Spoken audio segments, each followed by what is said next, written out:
Hi guys, welcome to Game 8 between Lasker and Steinitz. Lasker has a 1-point lead in the match due to his win in the last game.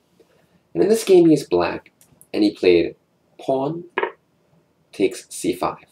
So my question to you is, which piece would you recapture with on c5? Alright, I'm going to show what happened now. So, first question we have to ask ourselves is, who's better here? Is white better due to the passed pawn, or is black better due to the active rook and the bishop versus the knight? It turns out that this pawn is actually a weakness, and that white, if anyone has an edge, it's black. So what should have been played in the game would have been rook takes c5, and after rook takes rook, knight takes rook, white has very good chances to hold this position. It should be close to a draw.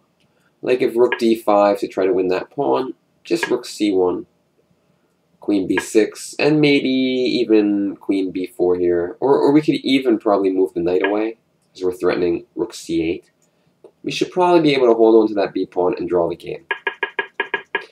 Instead, white played the move knight takes c5, which gives black a chance to make things tricky.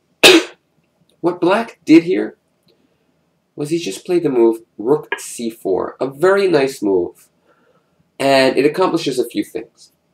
Number one, after rook takes c4, bishop takes c4, this pawn is attacked and this knight is attacked.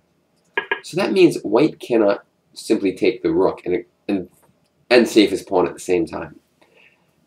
If white moves the knight away, black can take on c1 twice and then take on b5. I do want to ask you guys a question though. This is really important. Super, super, super important position. You are white here. What move should you play?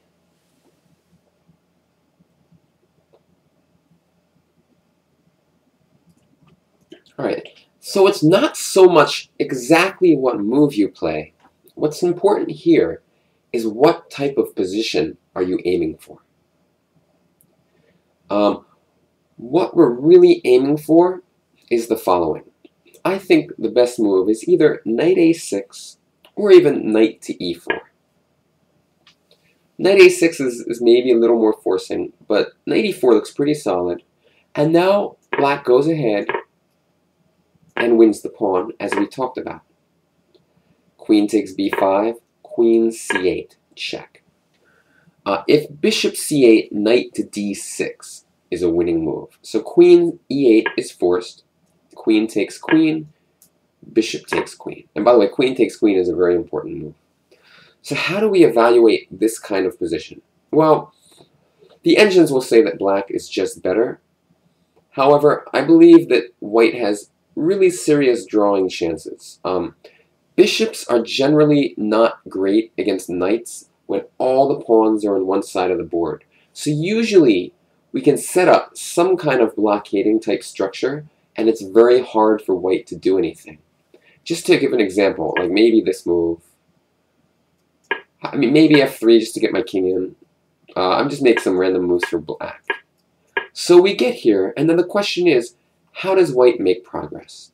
It's very difficult because the bishop can only go on one square at a time, which means the king can sit on a dark square and it can never really be removed from that square. So let's say you do this, whatever, I'm going to just make some random moves. Let's say you start to go f4. Okay, I take it. You take it with this, and I go king here. And it's just very difficult to do anything at this point. Probably the only real winning chance would be to somehow dominate the knight on d2. But in general, these positions are very drawish.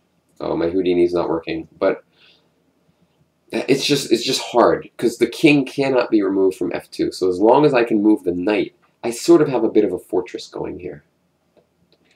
I mean, maybe I didn't play all the most accurate moves, of course. I was playing pretty quickly, just kind of demonstrating some ideas. You know, there's some chance maybe the king can come over here. But the thing is also, the e-pawn's very weak. So anytime I go like this, if your king moves here, I take the pawn.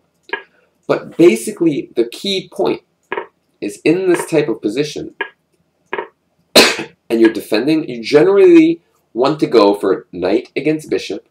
If you're down a pawn, when all pawns are on the same side of the board, usually your chances of drawing are pretty good. Unfortunately for Steinitz, he played knight to d7, and this gave him big problems after queen to b7. The problem is his knight is trapped. And so he just wasn't willing to just give away the pawn like he should have. And after rook to d1 defending the knight, bishop e6, he went with knight takes e5 out of desperation, but black was able to eventually win the game. The key point, though, to always remember, knight against bishop, 3 against 4, your chances of defense are good. If you turn it around, if your opponent has the knight and is up a pawn, your chances of defenses are bad. Knights work well when all the pawns are on the same side of the board, bishops do not. And this is a very good practical example of that. Thank you guys for watching. With this win, Lasker gained a 2-point lead in the match. I'll see you tomorrow. Bye-bye.